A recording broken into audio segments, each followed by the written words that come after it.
जय भीम मित्रांनो, आजच्या विशेष भागामध्ये आपण बघणार आहोत जम्मू काश्मीरचे जे भारतीय नागरिक जे आहेत ज्यांना मुस्लिम धर्माचे स्कॉलर म्हणून समजलं जातं, ते मुफ्ती शामिल नदवी यांनी नुकतंच एक विधान केलं। ते असं म्हणाले की जो शरीयत है वो संविधान से ऊपर है और जो शरीयत का जो कायदा है, जो लॉ है वो संविधान से भी ऊपर है। मतलब हम लोग संविधान को कम और हमारे जो शरीयत है उसको ज़्यादा मानते हैं, ऐसा उनका कहना था।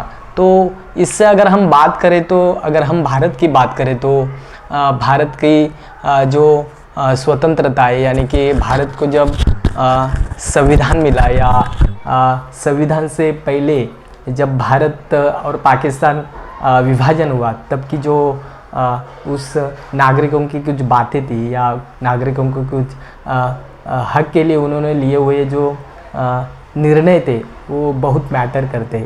तो आपण जर बघितलं तर ज्या वेळेला पाकिस्तानची निर्मिती झाली त्यावेळेला कशा प्रकारची परिस्थिती निर्माण झाली आणि ज्या ज्या लोकांनी भारत स्वीकारला, ज्या ज्या मुस्लिमांनी भारताचं नागरिकत्व स्वीकारलं, त्यांनी कशा पद्धतीने भारताला आपली मातृभूमी समजलेली आहे किंवा भारतामध्ये असणारा जो कायदा आहे किंवा भारतामध्ये असणारं जे संविधान आहे त्या संविधानाला मानण्याची शपथ त्यावेळेला त्यांनी घेतलेली आहे। आणि आज देखील बहुसंख्य मुस्लिम जे आहेत ते भारताच्या कायद्यावरती असतील, भारताच्या संविधानावरती असतील, आज देखील विश्वास ठेवतात।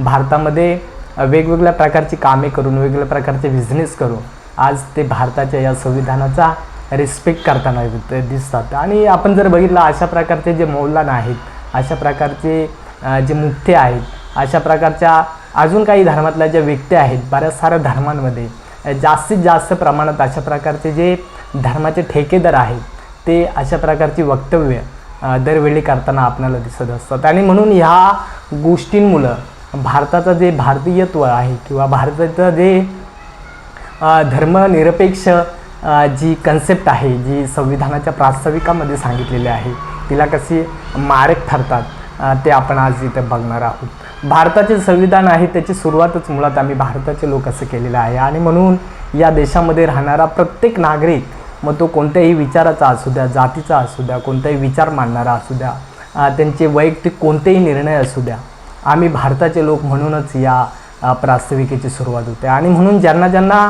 या भारतामध्ये राहून अजून देखील आपण भारतीय आहोत त्याची जर कल्पना नसेल, या भारताचं जे संविधान आहे ते धर्मनिरपेक्ष आहे याची जर जाणीव नसेल, तर त्यांनी खऱ्या अर्थाने आपण स्कॉलर आहोत का किंवा आपलं जे स्कॉलर म्हणून गणलं जातं ते या देशाच्या एकतेसाठी, या देशाच्या संविधानासाठी तशा प्रकारची जी वक्तव्य केली जातात ती देशविघातक आहेत का, यावरती आपल्याला नेहमी नजर टाकावी लागेल। आणि म्हणून जे मुफ्ती शामिल नदवी जे आहेत ते आपण जर बघितलं तर न्यूज 18 इंडिया नावाचा जो एक हिंदी चॅनल आहे त्यावरती देखील 6 ते 7 जे मौलाना आहेत त्यांची एक अशा प्रकारची प्रेस कॉन्फरन्स भरली होती। आणि त्या 6 मौलानांमध्ये देखील एक वाक्यता नाही आहे की त्यांचं जे शरीयत आहे त्याच्यावरती प्रचंड मोठी घमासान त्या न्यूज 18 चॅनलवरती आपल्याला बघायला मिळेल। आणि म्हणून अशा प्रकारचे जे मौलाना आहेत, अशा प्रकारच्या ज्या व्यक्ती आहेत, त्या धर्माच्या नावाने अशा प्रकारची एक दहशत लोकांमध्ये निर्माण करून आपले जे भक्त आहेत, अंधभक्त आहेत, ते निर्माण करण्याचं काम करत असतात। त्यांचा जर शरीयतचा कायदा एकच असेल तर त्यांच्या शरीयतचा कायदा हे 7 किंवा जे 6 मौलाने असतील त्या सर्वांमध्ये एक प्रकारची जी वाक्यता आहे ती निर्माण व्हायला पाहिजे। पण त्यांच्यामध्ये देखील तशा प्रकारची एकमेकाला टाकाऊपणा समजण्याची जी पद्धत आहे ते आपण न्यूज 18 इंडिया हा जो न्यूज चॅनल आहे त्यावरती ती घमासान तुम्ही बघू शकता। आणि म्हणून हे जे अशा प्रकारच्या व्यक्ती आहेत या लोकांना भुलवण्याचं काम करत असतात, आपल्या वक्तव्यातून लोकांना निर्जीव करण्याचं काम करत असतात। अशा प्रकारच्या वक्तव्यातून देशामध्ये दुसऱ्या धर्माबद्दल द्वेष पसरवण्याचं काम करत असतात।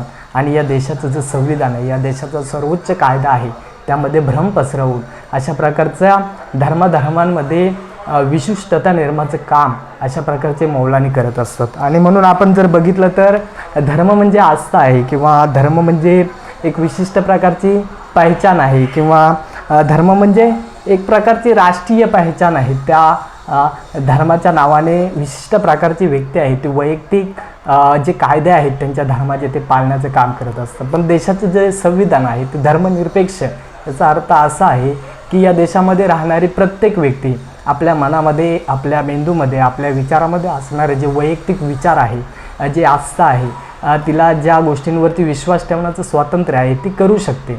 पण तुम्ही ज्यावेळी घराच्या बाहेर पडता त्यावेळी तुम्ही धर्मनिरपेक्ष असलं पाहिजे. म्हणजे समजा तुमच्या समोरील व्यक्ती जरी धर्म मानणारा नसेल किंवा कोणत्याही प्रकारचा तुम्ही ज्यावरती विश्वास ठेवता ते ठेवणारा नसेल तरी पण तुम्ही त्यांचा रिस्पेक्ट केला पाहिजे. किंवा तुम्हाला जर एखादी गोष्ट मानायची असेल तर ती तुमच्या घरामध्ये एखादे देव असेल, एखादी आस्था असेल, कोणत्याही प्रकारची आस्था तुम्ही तुमच्या घरामध्ये मांडू शकता. पण ज्यावेळी अशा प्रकारच्या व्यक्ती हे विषय सार्वजनिक ठिकाणी आणतात किंवा घराच्या बाहेर ज्या ज्या ठिकाणी आपण सार्वजनिक काम करतो त्या ठिकाणी आणतात. काही ठिकाणी तर गव्हर्मेंट ज्या बिल्डिंग्स आहेत, गव्हर्मेंट जे कार्यालय आहेत त्यांमध्ये वैयक्तिक आपल्या अशा प्रकारचे देव आणून ठेवतात आणि इतरांमध्ये तशा प्रकारचा द्वेष पसरवण्याचं काम करत असतात. आणि म्हणून देशाचं संविधान असं म्हणतं की तुम्हाला जे पाळण्याचा अधिकार आहे तो तुमचा वैयक्तिक आहे, तो तुम्ही सार्वजनिक ठिकाणावरती जर का आणलात तर त्यामध्ये अशा प्रकारची लोकांमध्ये इतर धर्माविषयी अशा प्रकारची मनामध्ये वितुष्टता निर्माणाचं काम करत असतं. आणि म्हणून ज्या ज्या लोकांना धर्मनिरपेक्षता समजत नाही ते लोक अशा प्रकारची वाक्यता निर्माण करून देशामध्ये अशा प्रकारचं वितुष्ट करण्याचं काम करत असतात. आपण जर बघितलं तर जे वक्तव्य त्यांनी या सार्वजनिक ठिकाणी केलेलं आहे, जे वक्तव्य ते सार्वजनिक ठिकाणी विशिष्ट मीटिंगच्या माध्यमातून असेल किंवा सभांच्या माध्यमातून करतात, तो अधिकार देखील त्यांना या भारतीय संविधानाने दिलेला आहे. आणि म्हणून हे जे भारतीय संविधान आहे ते प्रत्येक व्यक्तीला त्यांचे जे अधिकार आहेत, त्यांची जी कर्तव्य आहेत, त्यांची जी आस्था आहे, त्यांचे जे न्याय असेल किंवा समानता असेल किंवा अशा प्रकारचे जे अधिकार आहेत ते देण्याचं काम भारतीय संविधान करत असतं. आणि म्हणून देशाचं हे वैशिष्ट्य आहे की इथे वेगवेगळे निरनिराळे पंथ आहेत, जाती आहे, विचार आहेत, विशिष्ट धर्म आहेत, तरी देखील हा जो भारत आहे तो आज तागायत अखंड ठेवण्याचं काम या भारताच्या सर्वोच्च जो कायदा आहे, जे संविधान आहे त्याने केलेलं आहे. आपण जर इतर राष्ट्र बघितले तर एकच देश, एकच धर्म, तरी सुद्धा त्यांच्यामध्ये मतभिन्नता आहे किंवा प्रचंड मोठं नुकसान त्यामध्ये आपणाला दिसत असतं. त्याचबरोबर आपण बघितलं तर जे मुस्लिम राज्यकर्ते आहेत ज्यांनी देश घडवण्यासाठी महत्त्वाची भूमिका बजावलेली आहे, त्यामध्ये आपण जर बघितलं तर युसुफ मेहर अली, जे सायमन कमिशन जे झालं त्याच्यामध्ये त्यांनी महत्त्वाची भूमिका बजावलेली होती. 1942चं जो सायमन गो बॅकचं जे मोठं आंदोलन झालं त्यामध्ये त्यांनी मोठा जी असहयोग सहकार चळवळ होती त्यामध्ये देखील यांनी फार मोठा भाग घेतलेला आहे. त्यानंतर जर आपण बघितलं तर मौलाना अब्दुल कलाम आझाद यांनी देखील जे खिलाफत आंदोलन झालं त्यामध्ये देशाला चांगल्या प्रकारचं योगदान दिलेलं आहे. त्यानंतर आपण बघितलं तर मौलाना हजरत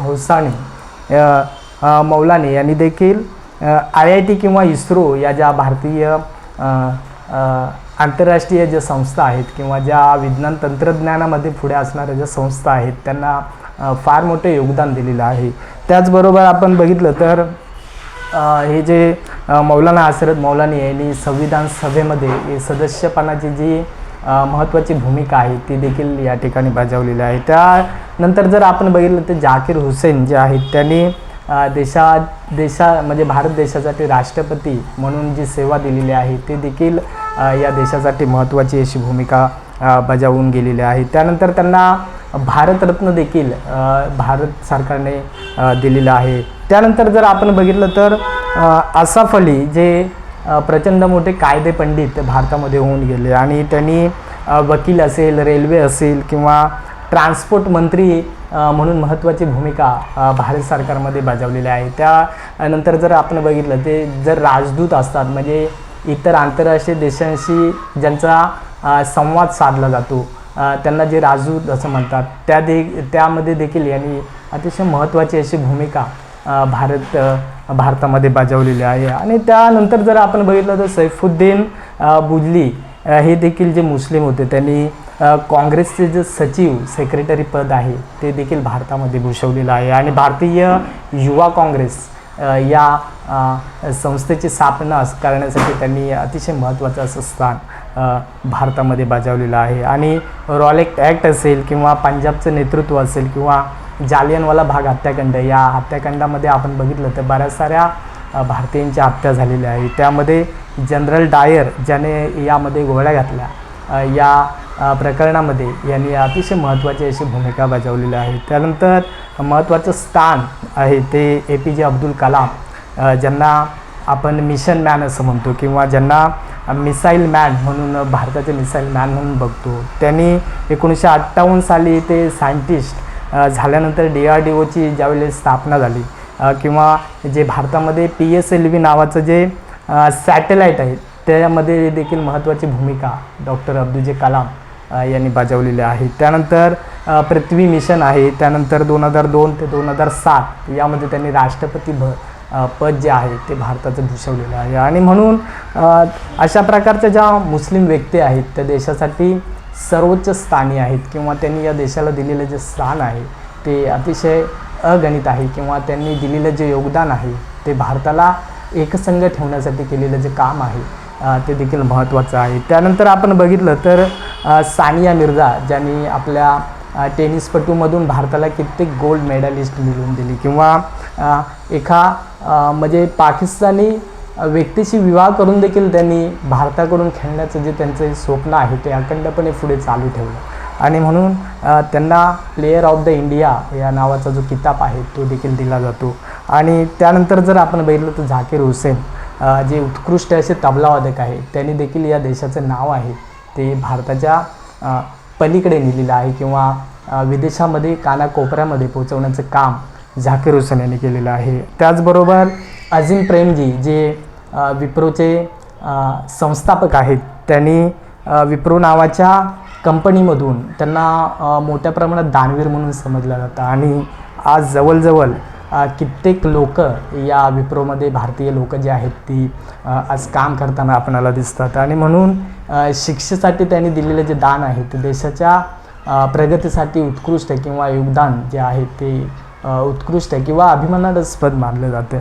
आणि म्हणून त्यांना पद्मभूषण देखील भारत सरकारने दिलेलं आहे. अशा प्रकारच्या या ज्या मुस्लिम व्यक्ती आहेत त्यांनी देशाला पुढे नेण्यासाठी महत्त्वाचं काम केलेलं आहे. आणि म्हणून हे जे मुफ्ती इसाईल नदवी जे आहेत ते अशा प्रकारची वक्तव्य करून हा जो देश आहे तो मागे नेण्याचं काम करत असतात.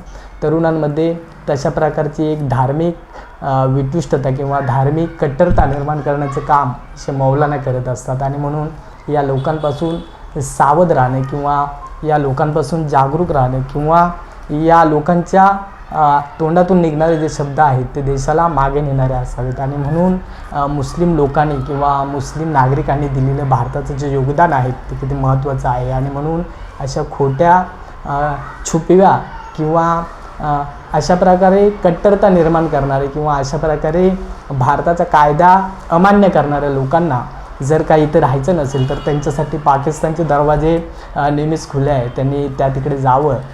पण अशा प्रकारचा सर्वोच्च कायदा ज्या देशामध्ये चालला जातो त्या संविधानाच्या माध्यमातून हा देश एकसंघ राहिलेला आहे किंवा अशा धार्मिक कट्टरता निर्माण करणाऱ्या व्यक्तींना जिथे चपराक बसली जाते तर संविधानावरती जर का असं कोण बोलणार असेल, अशा प्रकारची वक्तव्य करणार असेल तर त्यांना वेळीच रोखलं पाहिजे. आणि म्हणून एका कवीने फार छान लिहिलं आहे की